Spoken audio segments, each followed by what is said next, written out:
right, welcome to the Dick and Russ podcast with your hosts, Sammy and Andre. And today we'll be talking to Mike McKay, Sammy's dad. Hello, everyone. All right. So, my dad wants to first start things off with Ukraine, obviously, because this is some crazy times that we're going through. And I feel like he's pretty informed on this subject. But before we get into that, my dad, just a little bit of a background. He watches a lot of news. He does a lot of research on his own. But his upbringing, he's done a lot of different jobs over the years. He's been an actor, performer. He's written, directed, and produced a movie. I don't know if he's done multiple. We'll talk to him more about his stuff later. But he's been a beer salesman. He's really into stocks. So we're gonna dive into all that in a little bit.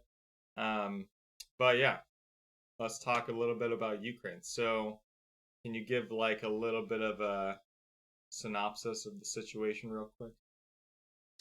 I can try. Yeah. Vladimir Putin is a narcissist dictator and wants to reestablish the boundaries of the Soviet Union as they existed back when I was a kid. And he feels like former leaders of Russia have given away their advantage, their strategic advantage worldwide. So it has long been his goal to retake all of these former Soviet republics. He does not only want Ukraine, he does not only want the two areas that he recognized on his own illegally as independent nations. He has always wanted to shove Russia in the face of NATO and break NATO's will. And that was probably the instructions he gave to Donald Trump to weaken NATO, which he successfully did during his time in office. Not just in terms of its ability, its cohesiveness, its desire to rise to the defense of all of the other members of NATO, but in terms of the moral authority of NATO to really hold itself out as this defender of the rights of the people of the world to form their own democracies, to choose the path for their own nation, which is what Ukraine wants to do. And the asinine explanation that Putin sat there behind his impossibly large table and dictated that were his reasons for trying to reincorporate Ukraine into Russia, which he claimed it had always been part of, are completely facetious, completely antithetical to history, in which Ukraine's capital, Kiev, was founded 800 years before Moscow was founded, among many other details that he just chooses to ignore and deliberately obfuscates so that he can mislead the people, because it's very difficult. It's very difficult in America for somebody who isn't educated on how to research something to go and find out what are the actual facts underlying something. And so it's nearly impossible for somebody in Russia to do that, because they are restricted from accessing huge swaths of the internet and information databases that we take for granted. And they are prohibited from doing it. And so to even take that action in the first place would require a rebellion against authority. So it's not likely to happen that way. But so that's the blanket lead-in to what he decided to do. Got it. Yeah, I didn't know a couple things there, but that's kind of the same thing that I've heard as well. So when it comes to this false narrative that Putin is trying to promote, do you think that has any role whatsoever with kind of the what's the word? Just the like obedience of their military and their populace to kind of invade Ukraine? Because I mean, it is not a very easy thing to hide his motives. Right? Like he's been on record with stating his true motives behind these things, and it seems like he's just trying to create a different narrative in the midst of that. But do you think that this weird false narrative has any role in the people feeling like, okay, we have some merit in doing this? Or do you think they're all opposed to Putin? Well, some are fooled. You can fool some of the people all of the time, and so there is this group that just blindly will support him and believe in the authority of government as they've been conditioned to do since birth. A lot of times, they with Perestroika and Gorbachev in the 80s and 90s, they got a taste of freedoms, and Ukraine also had been through years of already being occupied, but with the freedom of the rest of the European, Eastern European nations, they also got decades of freedom. And once you've had it, once you've tasted it, it's very difficult to let go of that. And so there is probably a very small slice of their population that just believes it because he says it. Right. And holds him, as the avatar of truth. The Kim Jong-un of Russia. Yeah. But, for the most part, they are just powerless to change it. Even the people in the power structure in the government are powerless to approach it. I heard today that there's like 2 people in his inner circle. There's 2 people that he talks to and gets his news from. And everybody else is just... keep your distance from me because I don't want to be poisoned. So I don't know.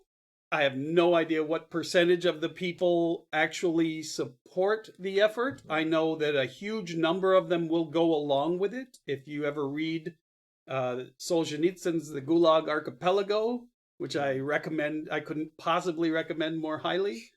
There's a very disturbing description right in the beginning chapters where he talks about you go to these meetings where your whole block is called in and everybody has to be there, and the apparatchik, whoever comes to represent the government, comes down and he makes his pronouncements, and if you are not applauding wildly for everything he says, everybody's going to notice you, and whichever one of you is the first one to stop clapping, you're getting reported. Why did Sammy stop clapping so early?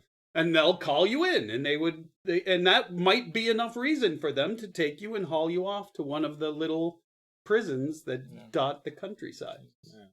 So, that sounds like the main deterrence then.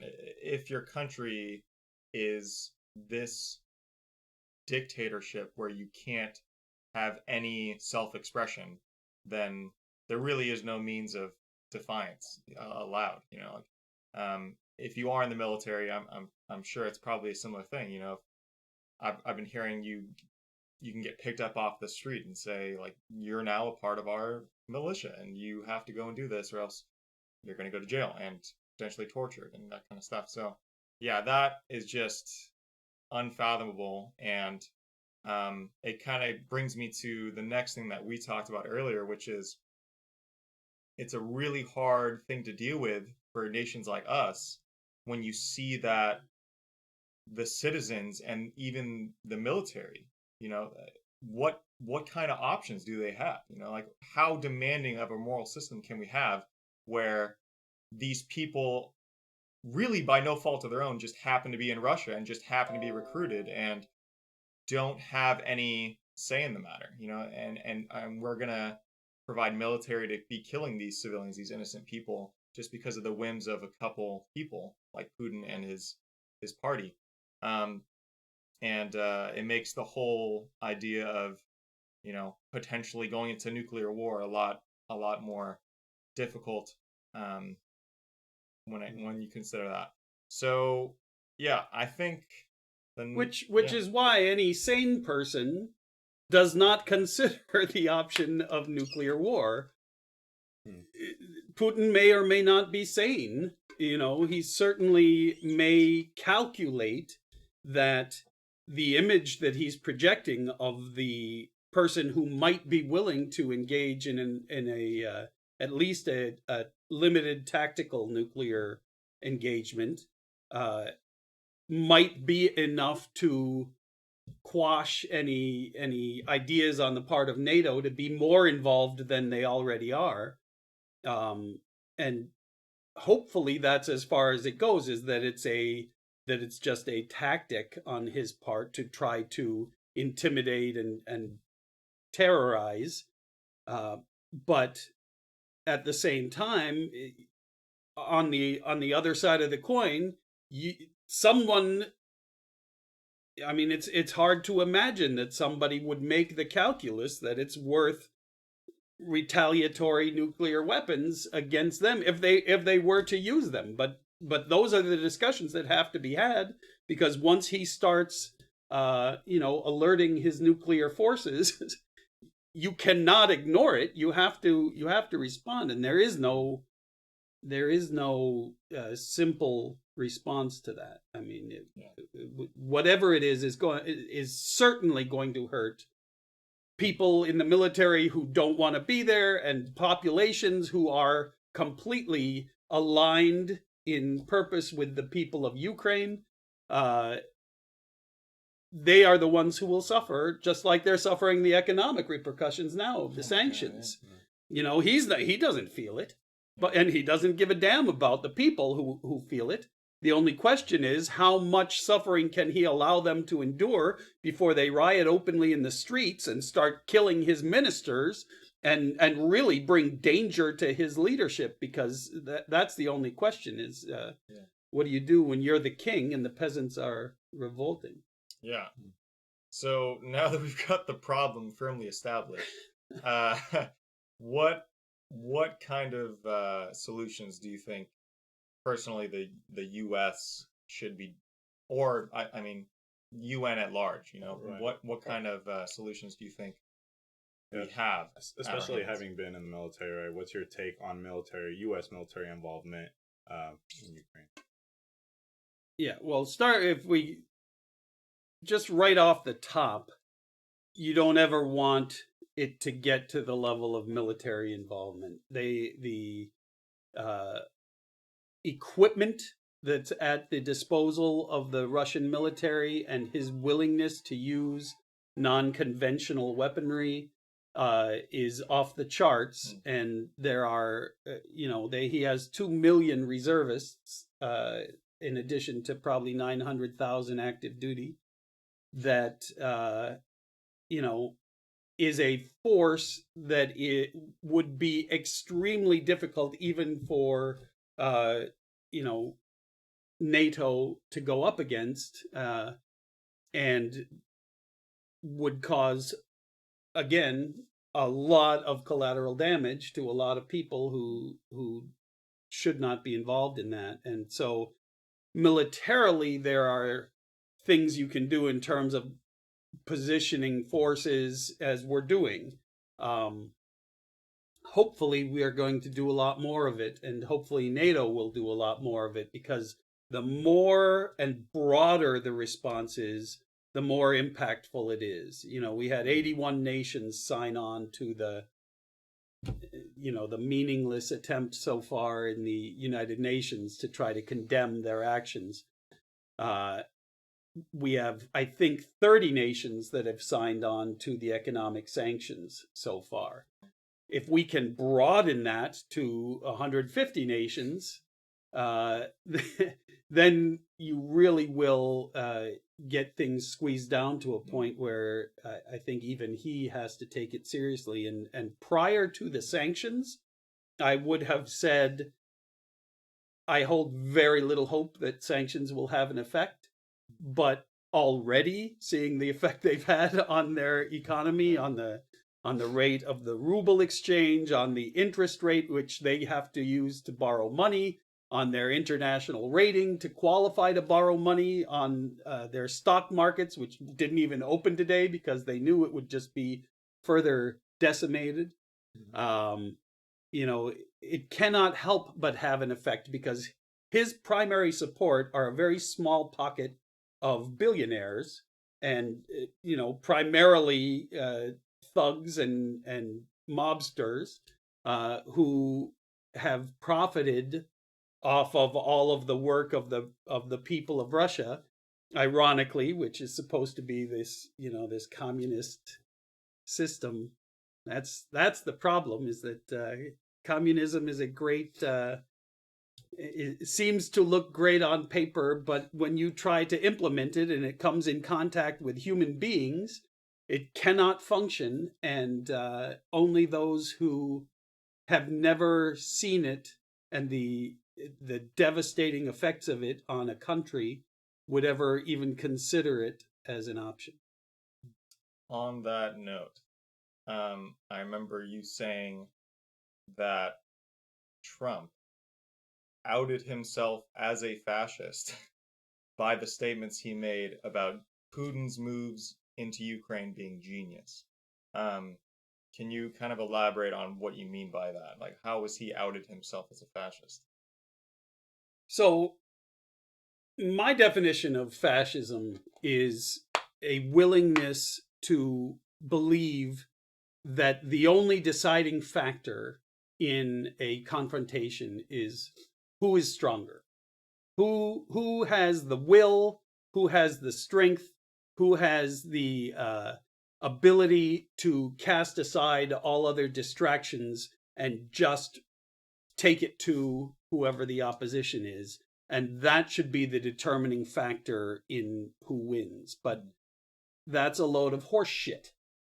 Because in reality, there are two major considerations, at least in the use of the United States military, that have always been part of the calculus, which are jus in bello and jus ad bellum.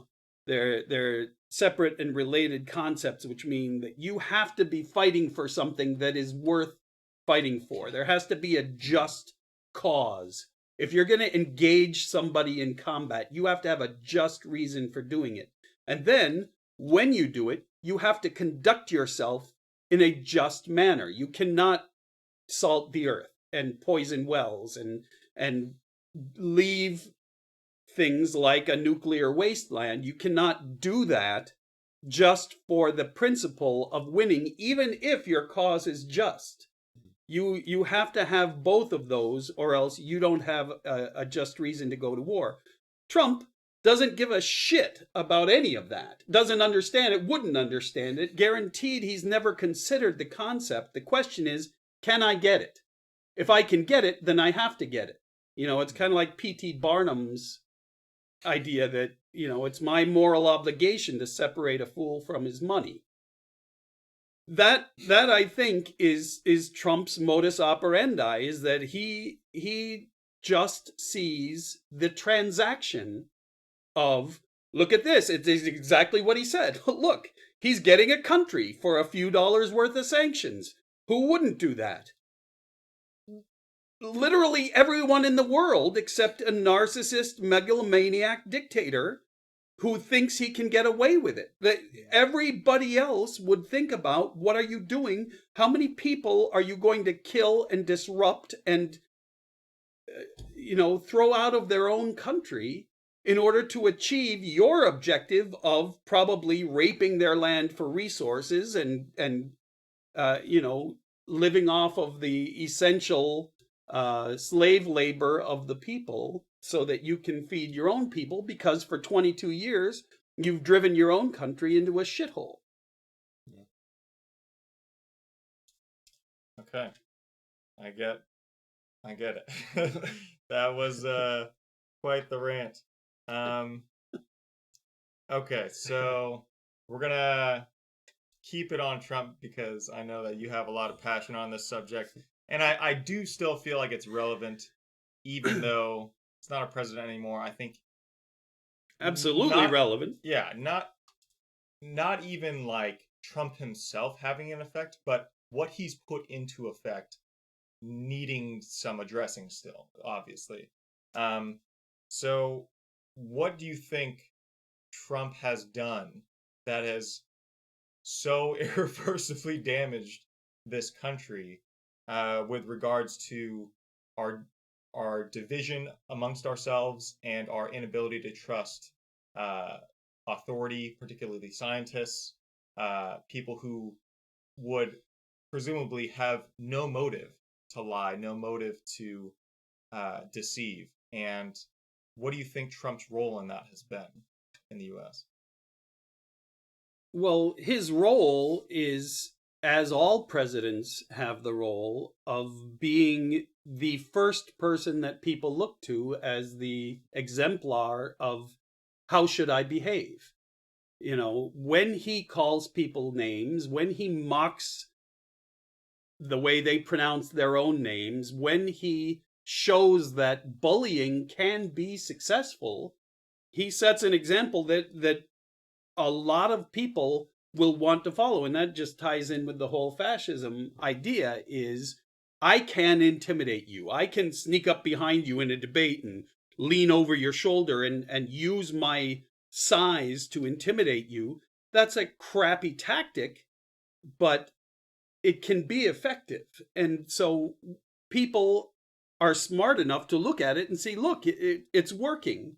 And then when he further does not apologize for that ever, when he says, yes, I meant to do that. Yes, we should be doing that. Everybody should be doing that. A lot of people who hold the office of the president in high esteem will automatically lend that authority to whoever's in that office. And that's what he profited by, is by being in that office, by being given the gift that he was given by James Comey in announcing the investigation into Hillary's emails 10 days before an election, which ultimately turned out not to have the foundation they thought it did, it was a turning point at which he then got the moral authority of the office of, George Washington and Thomas Jefferson and Madison and that whole chain becomes wrapped in, through the eyes of somebody who is looking at, these are our leaders, and our leaders are to be accorded respect. Our leaders are to be given the benefit of the doubt. Those people are very difficult to win over.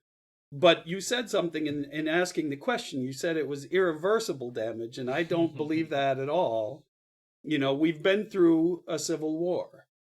We've been through slavery, and even though that wound is not yet healed, there is betterment. There is improvement from that morass that we were embroiled in. We've been through the Depression, and we were able to recover, and you just don't do it. You can't leap up out of it. There's not going to be some magical moment where, like, now we have this common enemy in Russia and everybody recognizes it. Look at the shit they're doing to Ukraine, and now we're all happy and joining hands. I mean, that's not going to happen. But I guess what I'm reminded of is when the Lakers were going for their third championship and Pat Riley was the coach, he challenged them all. Everybody was questioning, can they maintain their focus? Can they have a better season than they had last year? Can they win again? And he challenged every player, 12 men on the court, in 5 different areas, in defense and scoring and rebounds. And can you improve your statistics by 1% in that area? And if each of you will do that, then that's a 60% improvement over the previous year. And that was the overarching strategy that he employed, and they put it to work, and they went about and they won their third championship. And that, I think, is what it's going to take. Is it's going to be, success has 1,000 fathers. It's you have to find all of them. They all have to be firing, and we all have to recognize as we go forward. We'll take 800 steps forward and 200 steps backward, and eventually we'll end up in a better place than we are now. Yeah, I love that, because I do think it's a lot more nuanced than a lot of people paint the picture as a black and white fallacy in the US. It's just really divisive if you're on one side or you're on the other side.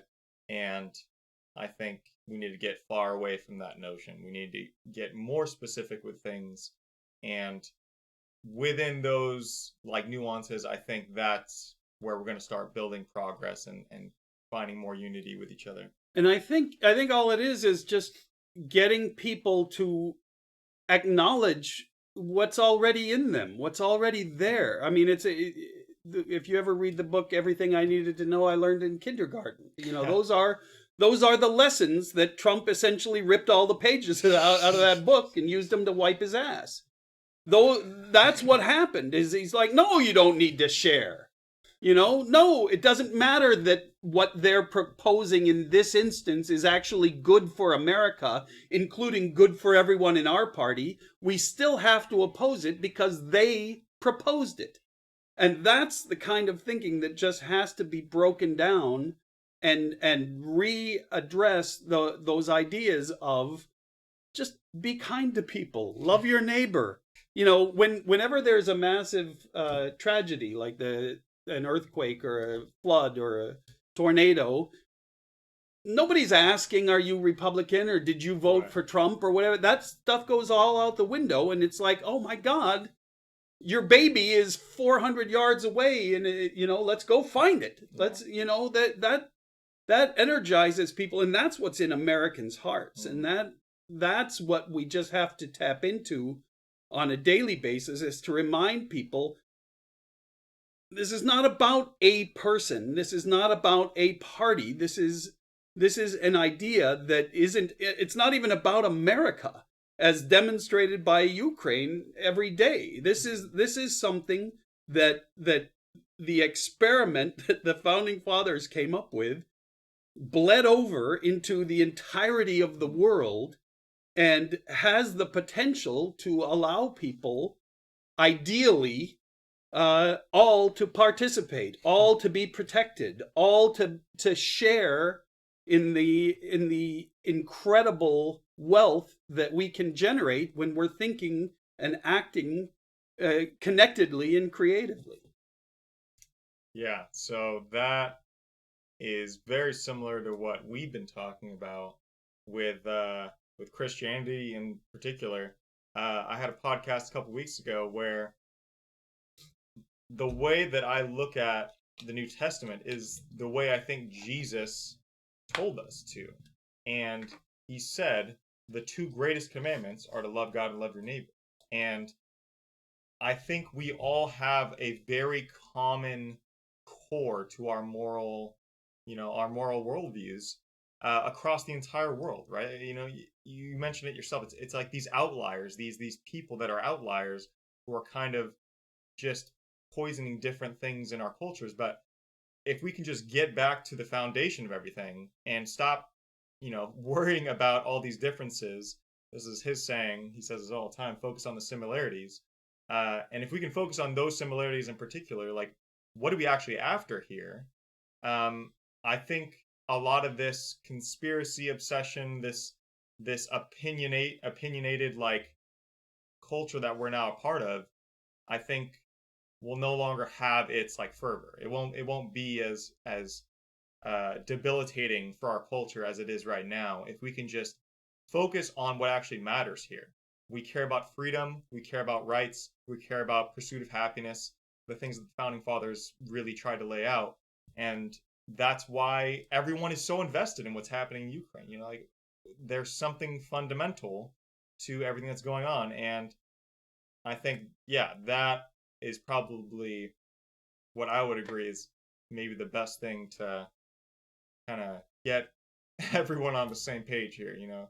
Yeah, and it's also, I think, the key in approaching any individual along the way is that what is your ultimate goal? Is your ultimate goal to own them? Is your ultimate goal to show them up on Twitter, or is your ultimate goal to actually have an impact on the way they think about something? And so that's got to characterize the way that you approach them, and the open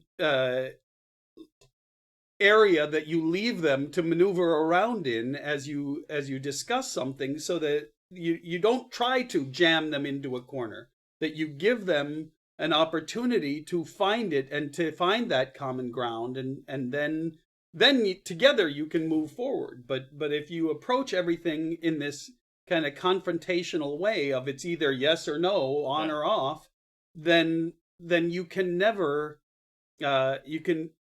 that individual is never going to come around to your way of thinking. You're just never going to get into that space where they're willing to even hear you. Right. Yeah, that's a big focus of our podcast. It's like understanding each other instead of trying to convince people of anything. We actually had a whole episode on that where it's like, you know, the more that you try to convince someone, the more that you kind of lose sight of your own self as well. And so, but would you mind sharing maybe some experiences or some moments where you started to like realize, oh man, I'm starting to do this, like, you know, because obviously when we talk about something, it's usually because we go through it, right? Yeah. And then we say, oh wow, I didn't even realize that until, you know, I look back at it. So maybe some experiences where you were like, man, maybe I should take a step back, not keep pressing this issue, think about it some more, and then try to see the other person's point of view. Yeah, well, for me, that's my that's my lifelong struggle. I am a confrontational guy. I will stand up to the bully. You know, right. I will put myself out there, and a lot of times if somebody, this is why I know that it's factual, if somebody is immediately confrontational to me and starts calling names or whatever, I will answer in kind. I will fire back, and that's something that I struggle to overcome all the time, because I realize it's not effective. It's not, and I do want to be effective. I do want to have an impact on letting people know that there's greater things out there, that there's, when we can embrace creativity, when we can think expansively and abundantly, we can create new universes. We can create entire new layers to our reality. And that's not something that you can do until you can both start speaking the same language, and I remember a lot of times when I first got assigned, I was in the army in Germany back in the 1980s, back when there used to be an East Germany. And we were anticipating that someday the Russians might try to invade from East Germany, and so that's why we were stationed there. That's when I met my wife, and she was also in the military. And we were at a restaurant one time, and there was an American at another table who was there, and she was having difficulty communicating to the waiter, and she pulled out an English-German dictionary, and I thought, oh, very cool, she's going to look up the word. What she did is she handed the dictionary to the German waiter, and then she said the word in English, and she expected him to look it up to understand what she was saying. Oh, man. And I feel like that's a true thing that happened. And it just, I just wanted to shrivel up and get the hell out, because I just realized that is the approach of a lot of people, is you understand me. You have to understand the way that I'm saying it, not me find a way to say it in words that you'll understand. You do all the effort, and I see that all the time politically. Yeah.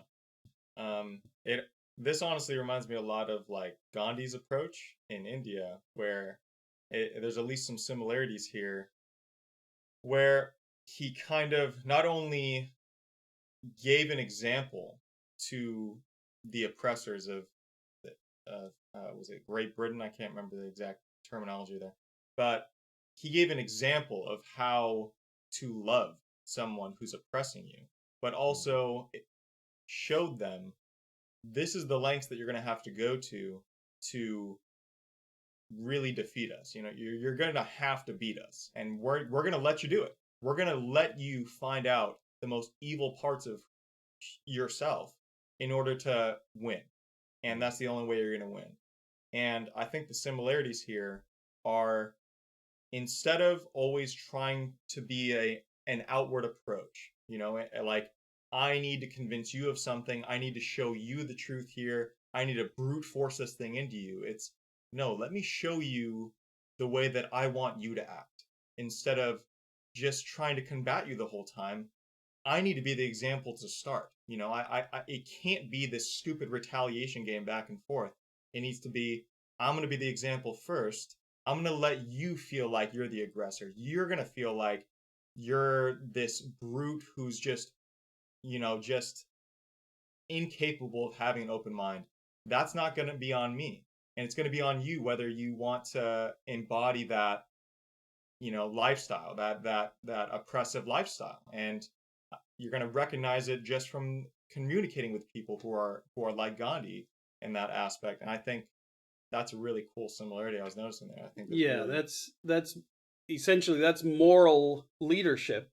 It's what Jesus did also in demonstrating, even to the point of letting them crucify him and not allowing his disciples to fight, was demonstrating that you're going to have to go to the extreme ends, because I will love all the way to the end. And it's also essentially what Zelensky is doing in Kiev right now, is that he's you can't ask the people that you're leading to do something you're not willing to do. And he recognized that. And it is so impressive to see him there, defying, he's target number one, and to stay there and to set that example. It's worth more than 100 tanks. It is everything to the guy who is out there in the trenches freezing, because if your leader is willing to do it, then you're going to be willing to do it. And exactly the opposite. If he's on his way out to safety in London or whatever, then how could you be expected to think that he holds, or therefore the government holds, your country in the same spot of love and honor that you do? And, to take it back to Trump, because that's a fun thing to do, he was given the opportunity to fight for this country. And when that asshole gets on and says that he would fight if he was given the opportunity, we know exactly what he would do when he was given the opportunity. He's going to go to a doctor and he's going to get multiple referrals for an imagined bullshit illness that shouldn't keep him from serving in the first place. And so he has no honor. When he talks about what he would do when he was in office, I'm going to pardon the people who were involved in January 6th because when I'm president, I'll do... You were president when that happened. If you were going to pardon them, you would have done it then, but you didn't. When you talk about how you would face down Putin, you were there. He took Crimea in 2014. By 2016, you were president of the United States. All you had to do during any one of those 4 years is tell him, hey, Mr. Gorbachev, Mr. Putin. Tear down your tanks. Get the hell out of Ukraine. Get out. That is not, Crimea is not yours, but you didn't. So don't stand there and posture like you're going to do something. You don't. All you do is pretend you're going to fight. Anyway. It all comes back to Trump. All right. On a lighter note here. So I want to get more into kind of how you are the way you are, like, you are a very unique person in my life, and I think most people's lives, because you are really just involved in so many avenues of life and in thought and knowledge, and just very expansive kind of person.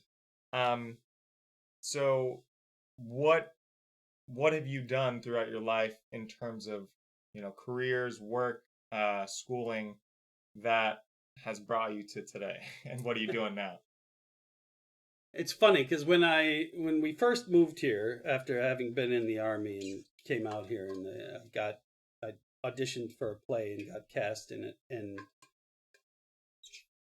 literally every single job I got in acting was somehow connected back to that original first job that I did, because people I met there were involved in another show. I did a show with them. And now not only are you building your resume and that helps you get other jobs, but, people make phone calls and, it just all devolved on itself. And so I have to say that every single thing that's ever happened to me in my life made me who I am. And, starting with my dad was military. We lived all over the place. I went to 12 different schools between kindergarten and graduating high school, and some of them in foreign countries. My mom had been a teacher prior to having 4 kids at the time initially, and eventually a 5th kid. But she somehow infused me with, I credit her with that, the infusing me with a love of learning things. And that's the one thing I was hoping to really impart to my kids, was to find some way to share that joy in discovering new things and experiencing new things and going to new places and meeting new people. And mission accomplished. Yeah, there was a period in time when you were very Christian, and Audrey, who was going to Concordia University, had embraced kind of a very similar theology to where I am, which is kind of a pantheistic.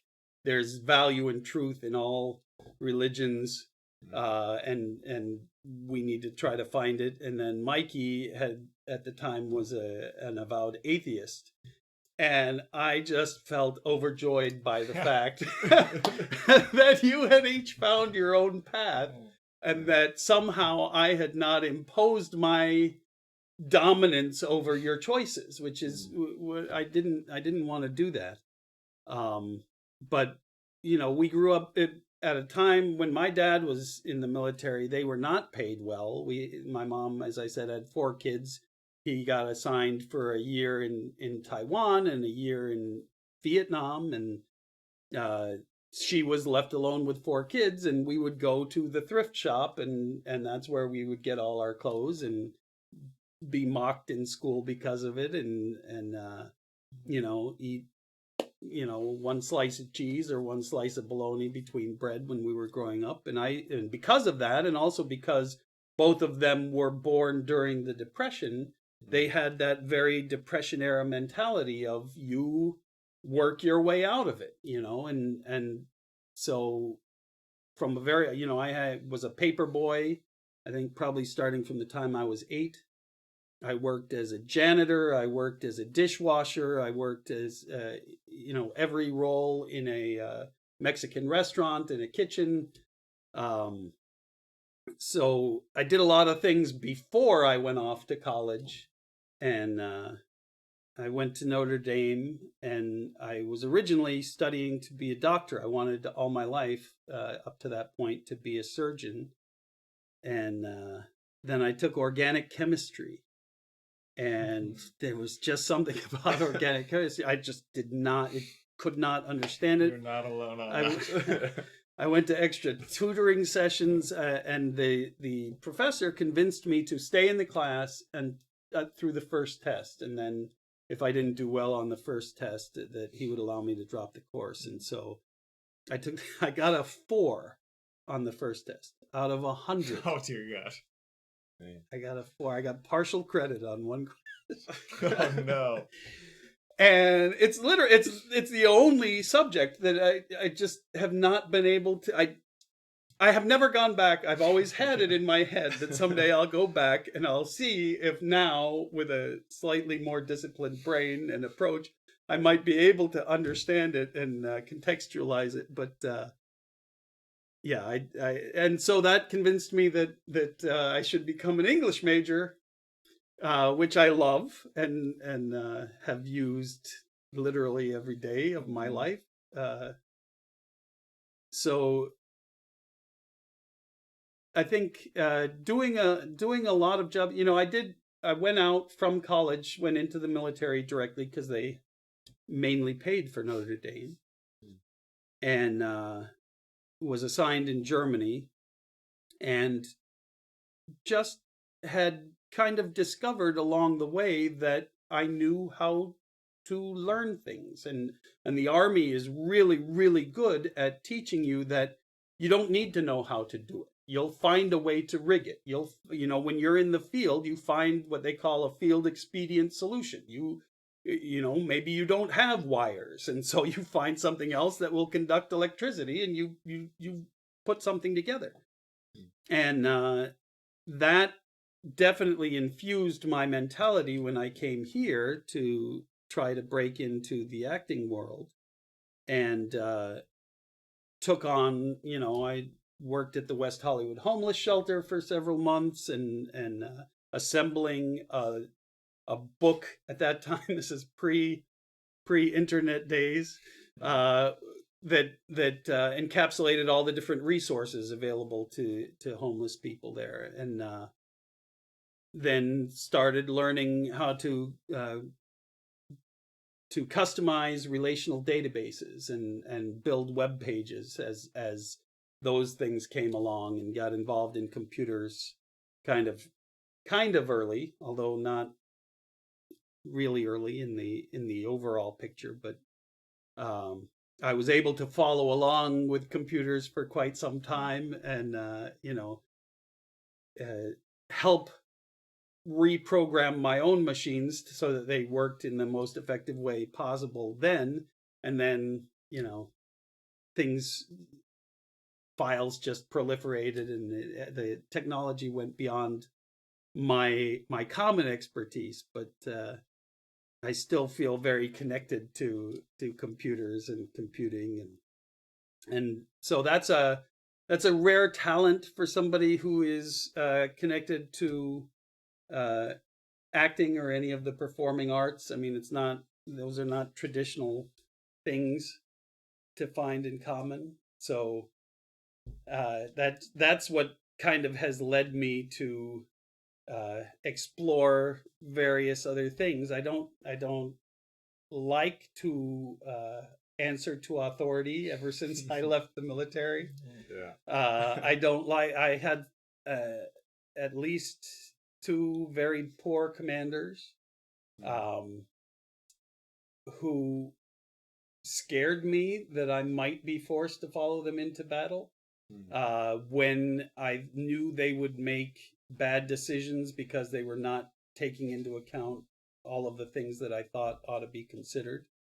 And so that definitely has characterized how, I'm not willing to put up with a lot of bullshit in a work environment. And so typically, since I've been here, I've been my own boss. I would rather go through all of the effort of starting and creating the company and finding the audience for it, rather than continue to allow a situation to be mishandled. I'm willing to take it on myself, and so that's how I ended up selling beer and doing weddings and doing films and running a theater company. I always used to tell people I work a lot. I have a lot of jobs, but I never actually work. None of them are actual work. They're all things that I love doing. And so that's my life. Yeah, that definitely gives a lot of context to why you are the jack of all trades here. All right, so we've talked about how you've done a ton of different pursuits, like you are definitely not someone who's just had 2 jobs in their life. What would you say is the approach you've taken with not just starting a business, but trying to pursue completely different avenues for a career? Like, were you doing these at the same time, or were these kind of like, I dedicate everything to this one right now, let this grow, and then do another one, dedicate all my time? What was your approach? And what does it look like financially? Because obviously, right, having to pay for somewhere to live, food, necessities, how does that play into that? Yeah. So this is not a course of life that I would recommend to anyone. But at the same time, if that, I'm ADHD on all of those polls that constantly make their way around the internet. If there's 32 qualifying questions, I'm going to check 30 of them. But I have also always considered that my greatest strength, that I can rapidly shift attention. And so without a lot of loss of time or having to review something in order to get back to where I was, I can usually pick it up and when I was 30, I could do it a hell of a lot better than I can do it now. Now there's a lot more kind of lag time in between. But I do say that if that's the way that your brain functions, then absolutely embrace that and construct a life for yourself that allows you to take advantage of the fact that your brain functions that way. Don't try to squeeze yourself into a square peg.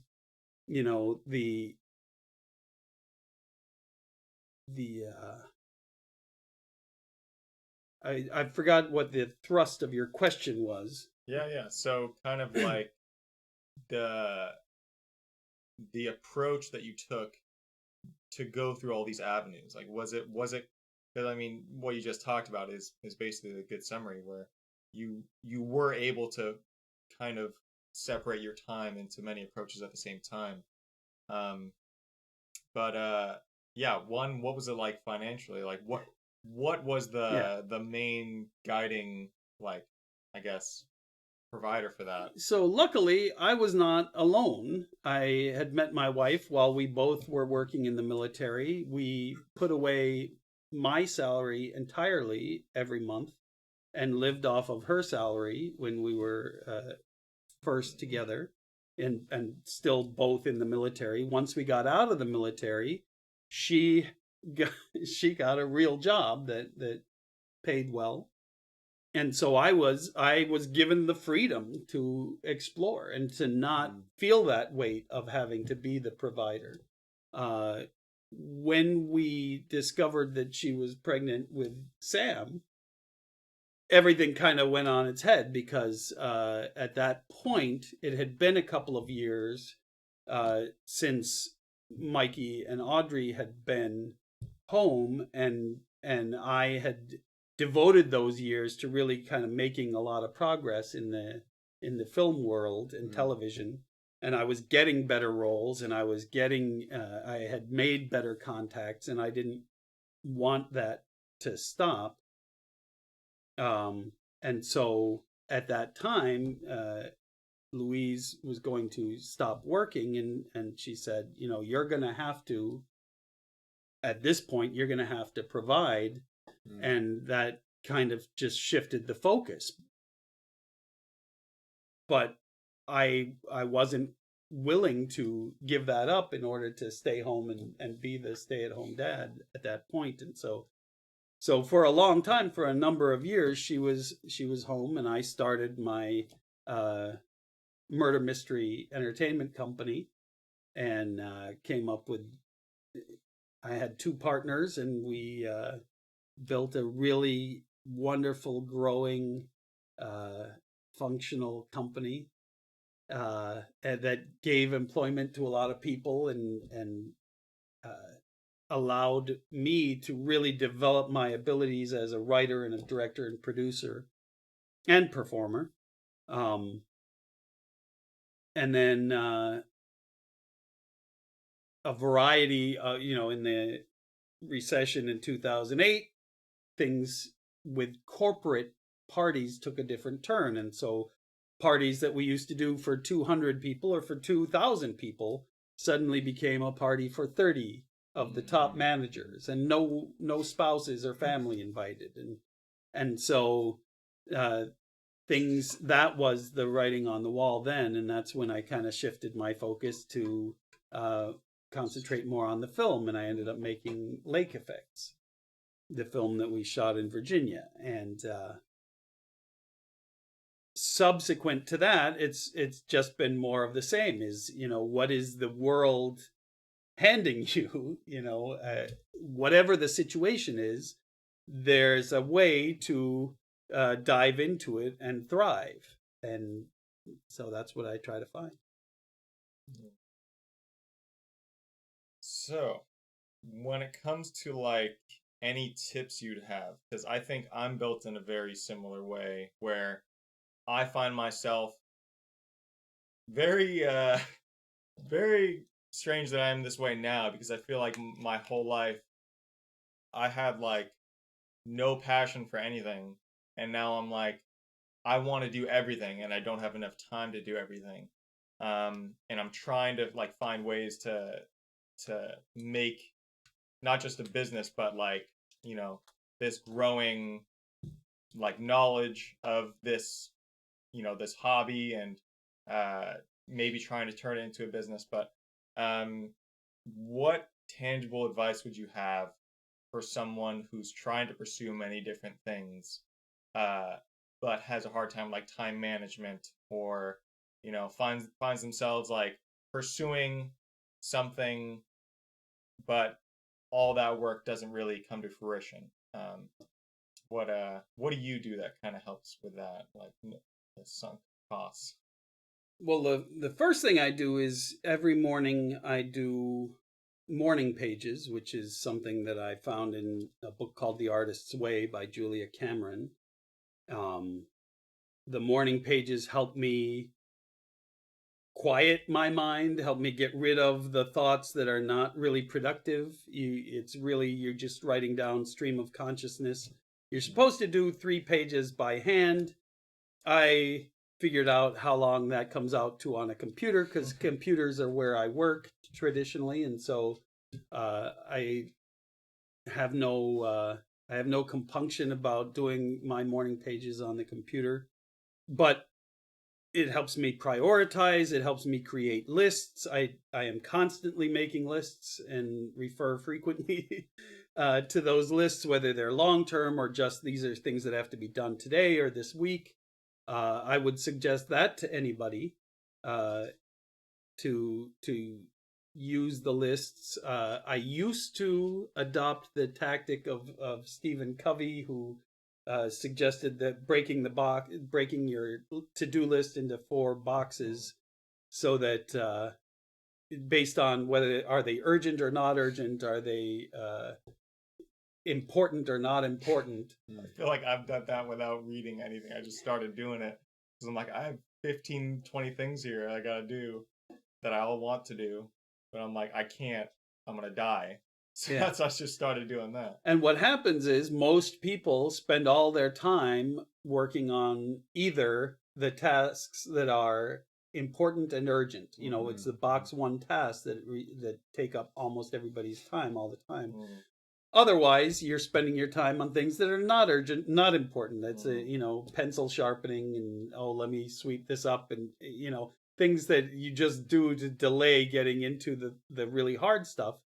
It's the stuff that is important but not urgent that really determines whether or not you're successful. You have to direct and so somewhere along the way, I just kind of incorporated that box into my prioritization. I no longer use the boxes, but I do use the concept that if it's important and not urgent, it needs attention. It needs daily attention, even though you're still going to have to devote you have to devote time to the things that are urgent. You cannot let those balls drop.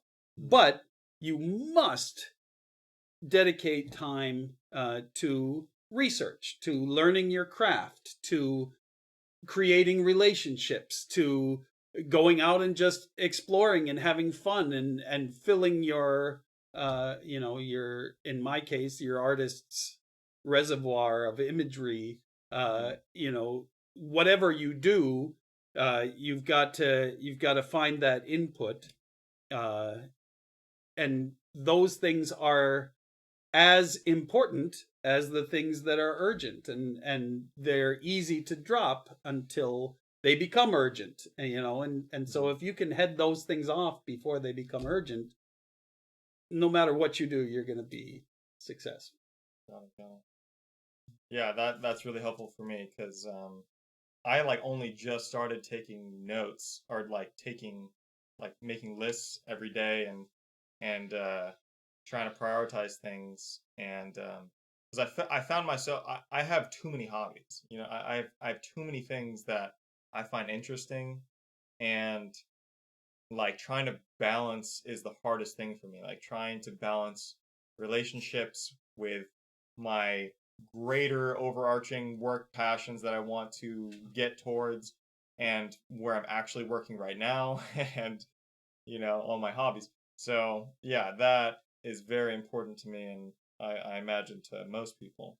Well, and that's where you're working right now is another important thing also, is that you also have to have that stability. You have to be operating from a stable base.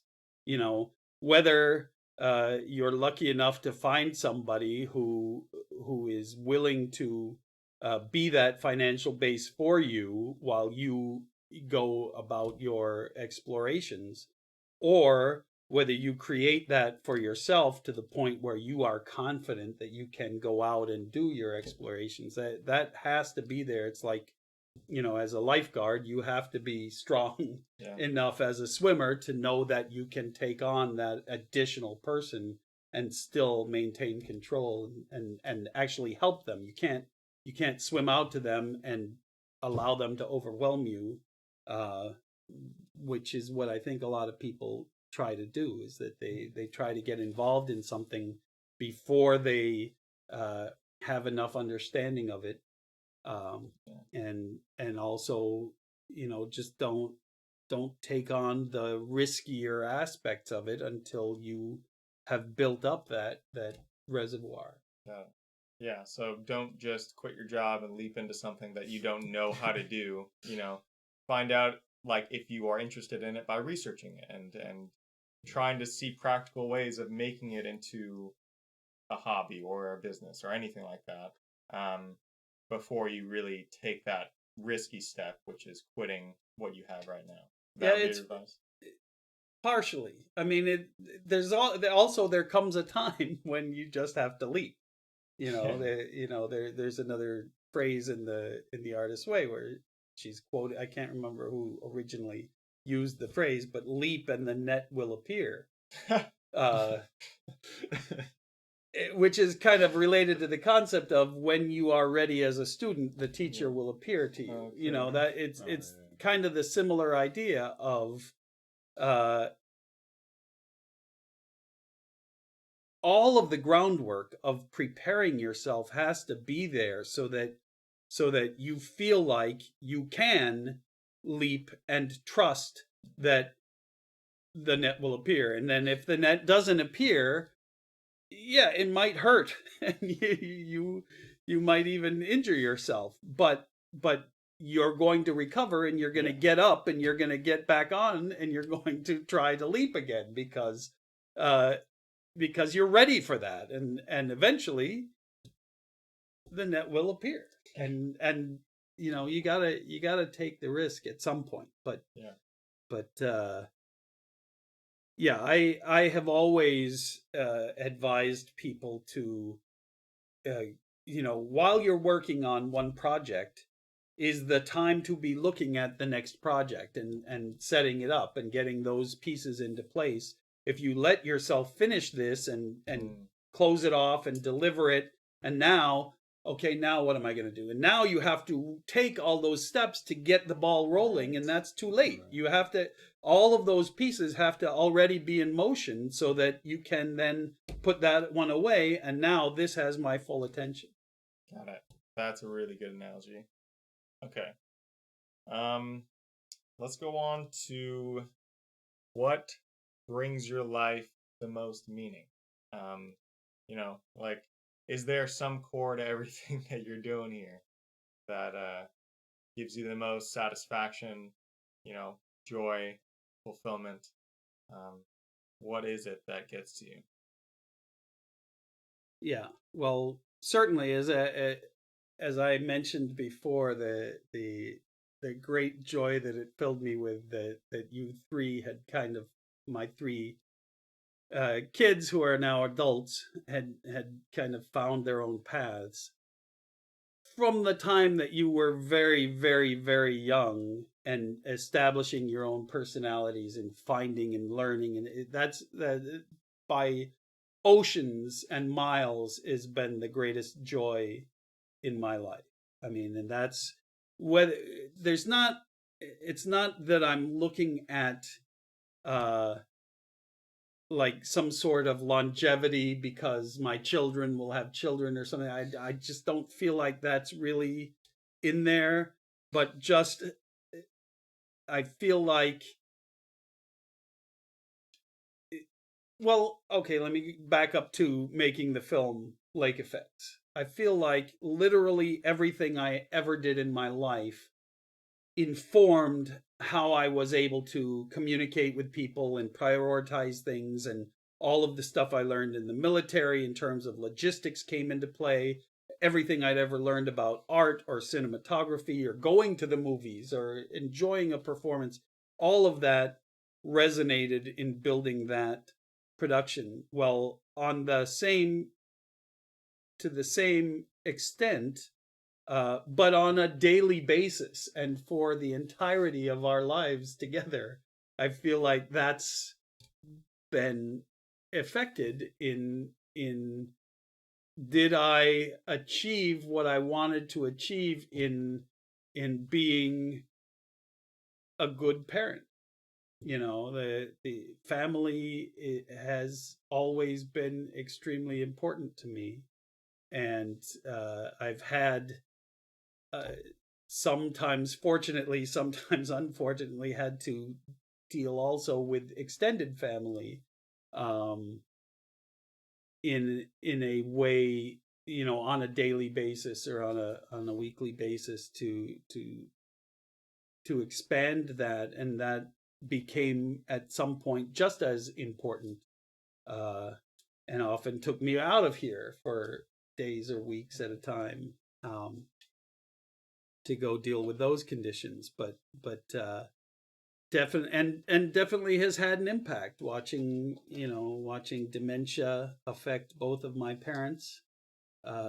Definitely makes you more appreciative of every day that you have your faculties and your health, your ability to just enjoy breathing and walking around and talking and reading a book or whatever it is. So I find a way to find joy all the time, and the biggest by miles source of that is you, kid. Mm-hmm. That's pretty good. Uh, all right. So, kind of on the meaning of life, uh, what role does the spiritual aspect play in all of this? And I remember you mentioning that Audrey at some point was kind of on the same wavelength that you were on. Our sister, my sister. So what does that look like? What has your spiritual journey been, and how is that meaningful for you? Well, I was raised, my parents were very Catholic. They had been raised in the pre-Vatican II Catholic Church, and a lot of the families that we associated with were other Catholic families. It was very common in those days for families to have 7 or 8 or 10 kids. My parents had 5. I was the middle child of that. I was an altar boy from the time, from 8 years old until I was 17, and certainly was a factor in me attending Notre Dame. My mom had hinted a lot of times that she would love it if I became a priest. But so Catholicism was definitely the root of the foundation of my spiritual life, and ironically it was being at Notre Dame that kind of opened my, I think, really first strong feeling of believing that I was centered enough in the thought that all these religions have truth to them. There were talks ongoing at the time that I was there between the Lutheran Church and the Catholic Church about maybe reuniting and finding that and concentrating on that common ground. It eventually never happened, but the approach at Notre Dame was something that I had worried about, because I did not want that religion to overwhelm the education. I did not want the religion to be thrust upon me, and they did not do that at all. In fact, they were very, very open about exploring the greatest aspects of Buddhism and Hinduism and Islam, and introducing those to you. And I took a world religions course when I was a freshman, and just their embrace of that spiritual journey by all people was so, I want to say it was a relief, but it was so much more than that. It was energizing.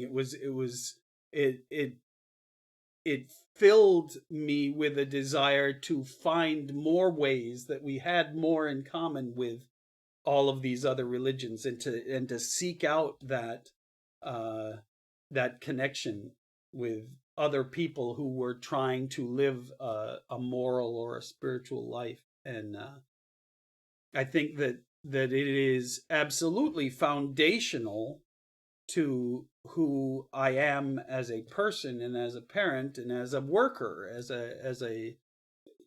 somebody who tries to approach my profession in some of the original ideas that we had when we formed our company were that we were going to treat everybody in the way that we wished we were treated when we were just starting to break into the business, and we were going to pay so much better than anybody else was paying for that commensurate service. And those things landed, the very first actors that we cast were with us for 20 years, because for the very first production we did,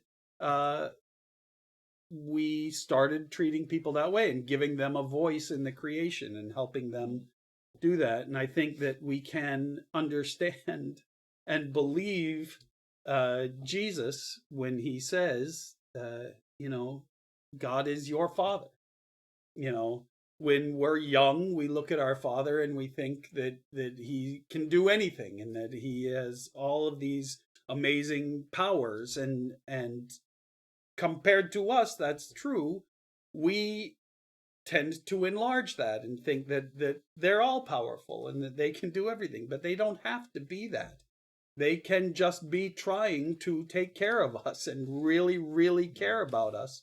And often that's enough. And so I don't impose on my vision of God or whatever the creative power is in the universe. I don't need them to be the simple figure that was presented to me in my youth. I don't want to impose my brain's need for simplicity on what is clearly a more complex being than I can possibly comprehend. And so all I can do is try to,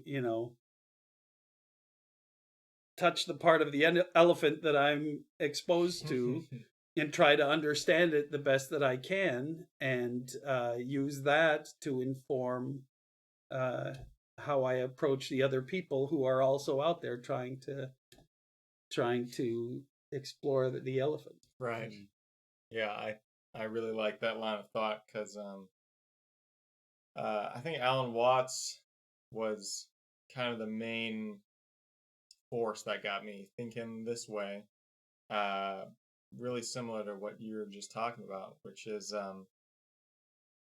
we're trying to limit the scope of God all over the place. Like it's not just like these religions that are limiting God. I think it's an individual thing. It's like on an individual level where we're constantly like boxing in the capabilities and the characteristics of what this God looks like, what this God can do, and who this God is, right?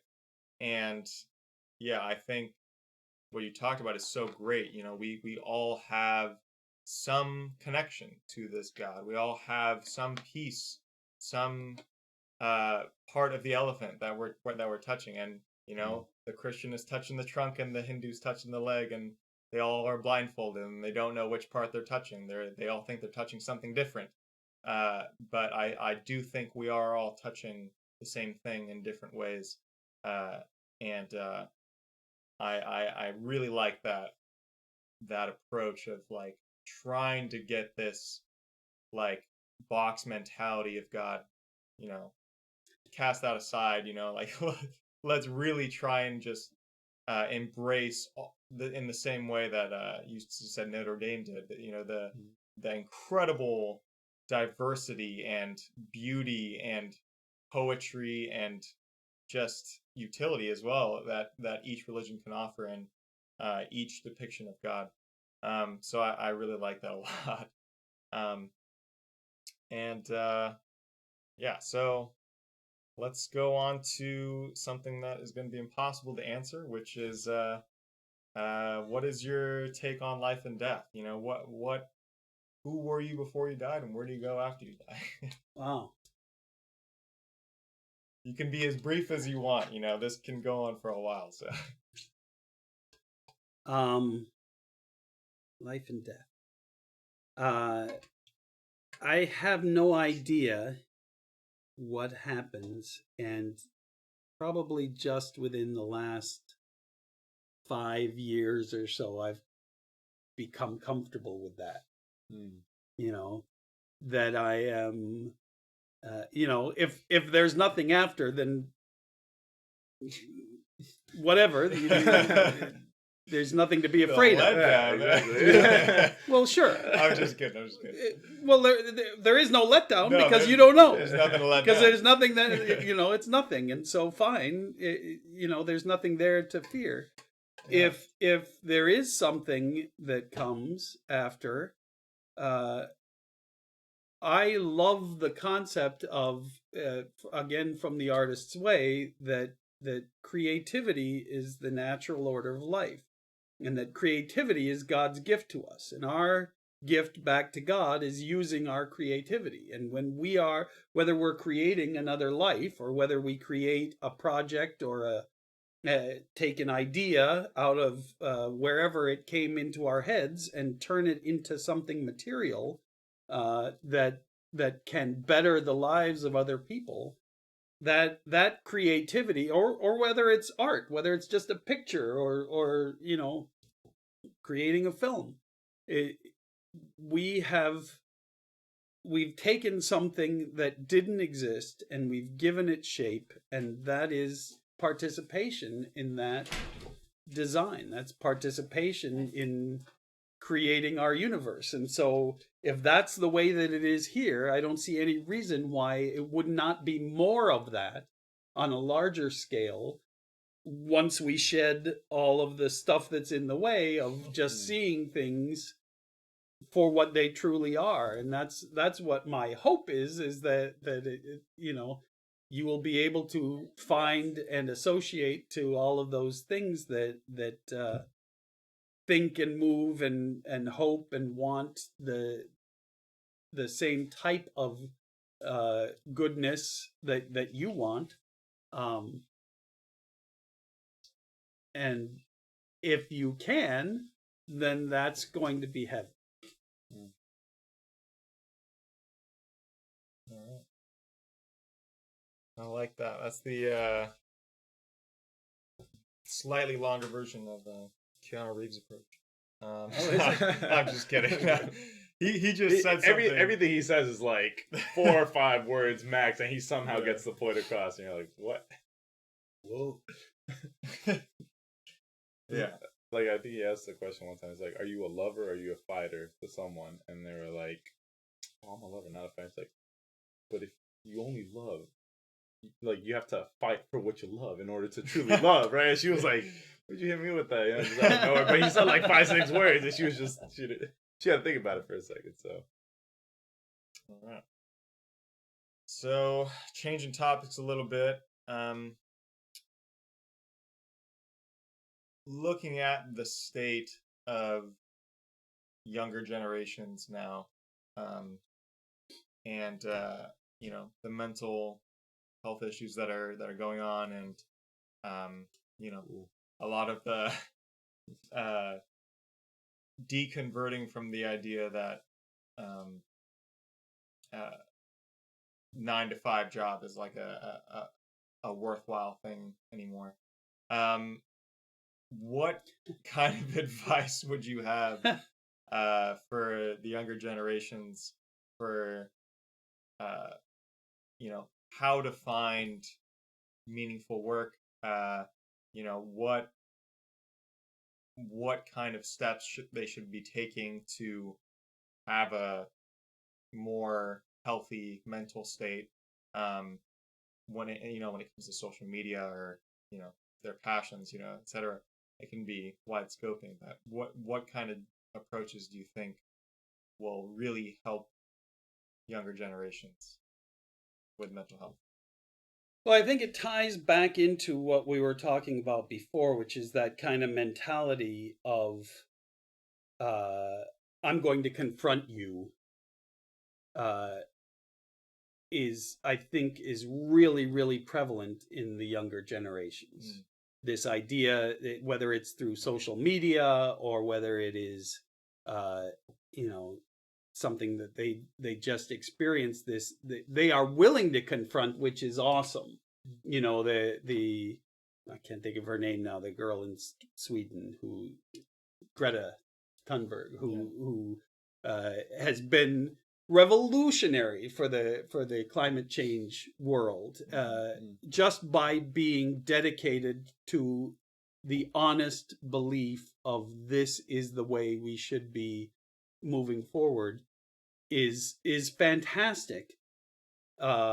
She is also extremely confrontational, which has its absolute place. The willingness to be confrontational in the face of people who are dismissive or evil or whatever. But I see a ton of people who are not willing to even give any credit at all to those who are trying. Vegans who are condemnatory of people who are vegetarians and who maybe have not gone fully to their way of thinking yet, instead of embracing them as someone who's on the path with them. And let's target our energy and our confrontational aspect of our personality toward those who are denying the existence of a morality to what we're doing at all, and that's where I feel like the possibility for growth is that to look at those people, and companies right now are embracing environmental, social aspects on a level that they never even considered 3-4 years ago. It's a magnificent revolution happening, and the goal ought to be to expand it, not to take this point in history to say, let's shut them down. They're too big. They're too, they don't treat, no capitalist company could ever treat its workers well. It's antithetical to capital. All of that's horse shit. Of course they can treat workers well. Of course there are examples where somebody has an idea that is foundational, the whole bringing computers into people's homes has resulted in so many hundreds of millions of jobs and bettering the lives of billions of people, and echoed in the iPhone and all of that. These are things that would not possibly exist without a profit motive. They are not at odds with each other. And our job has to be to try to find a way to see who is acting responsibly, who is somebody that I can make an ally, who is somebody that I can enlist and bring them further down the path. If I see like this is the path that I think we ought to be going down, where are those other people, so I can demonstrate this is what happens when you walk this path. This is, it's the Jesus step, is can I lead through my actions? Can I find others who think like me and bring them in this direction? And they're not going to be perfect, and they're not going to think exactly like me, and they shouldn't, and they should each bring their own individuality to it. And those companies are going to have areas that restrict them from being able to do that. They are answerable to shareholders. They are answerable to their communities. And all of that has to be taken into consideration. And so when we look at it too simplistically and too confrontationally, and put ourselves in the position of judging someone based on, a 4-word tweet, oh, well, you're an evil son of a bitch and you ought to die. That's the world that we sometimes live in, and that's the stuff that's got to stop. Is we've got to try to understand those people and give the benefit of the doubt to them until they prove, like Putin, that they are not worthy of that trust, and then you can just, gladly shoot them in the face. Yeah. All right, so that sounded like a very good approach for like the corporations to be taking, right? Like the business owners to be taking. And we talked about this earlier, where that is largely why people in my generation, younger generations, are not really finding it worthwhile to do these 9-to-5 jobs that aren't paying well, that don't have great benefits, that you can't do much with those kind of jobs, those entry-level jobs in really expensive places like the United States. And that's why we are seeing a fleeing away from those type of jobs, and of just influx of new businesses and really small entrepreneurship happening everywhere, because people are just not finding it worthwhile to do that route anymore. So on the individual level, do you think that is going to end up as a problem for the larger, country at large, or is it a... And then to add on to that too, one thing that I have noticed is that, and one thing we talked about is that because there are so many options, so many youths are taking their time trying to think of what they want to do and never actually just doing whatever it is that they're going to do, right? So like, and Sammy brought this up the other day where he's like, there's so many different ways to make money and do what you love, but I feel like people are just thinking way too much about it because the options are endless, in the point that we're in with technology, and with part-time jobs being the kind of main source of income for a lot of people, having multiple part-time jobs, right? Yeah. So what do you think about all of that? Yeah, and it's all of that has been really exacerbated by COVID over the last couple of years, where it's kind of driven that that original concept of, I commute to work and we are in this box together for 8 hours and then everybody goes back home or whatever.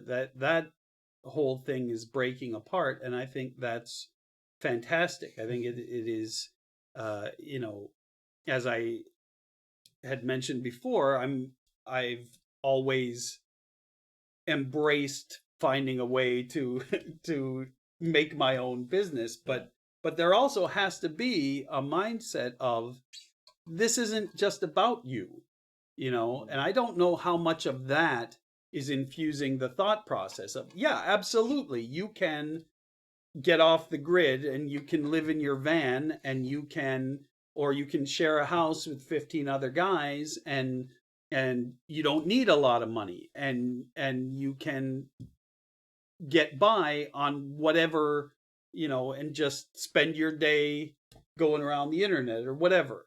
That is a possible thing for you to do, but in order ever to have some kind of a lasting beneficial impact on society, you have to find a way to get yourself out there. And I'm not saying everybody can be Mother Teresa. You don't have to be Mother Teresa. It can be connected to something that also gives you financial reward in addition to feeding the hungry, in addition to feeding your need to be creative, in addition to, and if you look around at the options and you don't see that, then make it. That's the greatest thing ever that happened in America was that nobody's telling you have to go work for Amazon. If you think you can run a better company than Amazon, then for God's sake, do it. Because if you can do what they do better, faster, and still treat people better than they treat them, fantastic. You will be a billionaire. And then you can take those billions and go out and affect all kinds of moral change in the universe, in your sphere of influence. But I just feel like people are so ready to condemn the efforts that others have made, and even it's at the point now where you look back on shows from the 80s and 90s and they're it's all tied into the whole cancel culture of we're never going to watch that show because they made fun of fat people or whatever it is, because at the time they were trying to call attention to things in the way they were trying to call attention to, and it all falls back to the idea of giving people the benefit of the doubt and believing that they were doing the best with what they had, with the card. Did they succeed in bringing the world closer one more step down this path? You can't be living in 1840s in Alabama and take all of the steps to be fully aware of all of the things that we expect somebody to be aware of today. Yeah. You know, that's not reasonable. But did they take some steps? Did they come in the direction of what we consider order and love and welcoming and embracing others? And I just think we can go a lot farther, and especially the younger generations can go a lot farther in recognizing we have allies. To bring it back to Ukraine again, the only reason we're able to have the impact that we're having right now on Russia is because all of the allies are in it together, and it has been a phenomenal effort on the part of our current administration to try to get all of those allies to agree this is how we're going to approach it. And you can't do that without having done a ton of foundational work before you do that in establishing those alliances. And also in understanding, you have special considerations as a neighbor of Poland, or as a neighbor of, as someone who gets a lot of resources from Russia that we just don't have, and that we don't have to consider. And I have to be willing to take that into account. And that's the same thing with the individual. And you can't know that from, the first Facebook post you ever read from somebody. Yeah. All right, that was great. Do you have any last questions? No, I think we pretty much summed up a lot during this time. So yeah. Do you have any closing remarks? Anything you gotta say to the audience? Stay involved. Your informed opinion is worth as much as anybody else's. Don't put people on a pedestal because of the position they inhabit. They will show you who they are by their actions. Just like, Zelensky would have been a very easy person to write off before. Nobody can write him off now. The times and the trials of what come along will demonstrate who you are, and just try to live up to them and demonstrate kindness and love, and think abundantly and creatively and inclusive. All right, that was great. Thank you so much. Thank you for this podcast. Thank you for your time and for having this conversation with us. Yeah, I learned a ton just by being here every day. So thank you. Yeah, really appreciate it. Thank you. Thanks for inviting.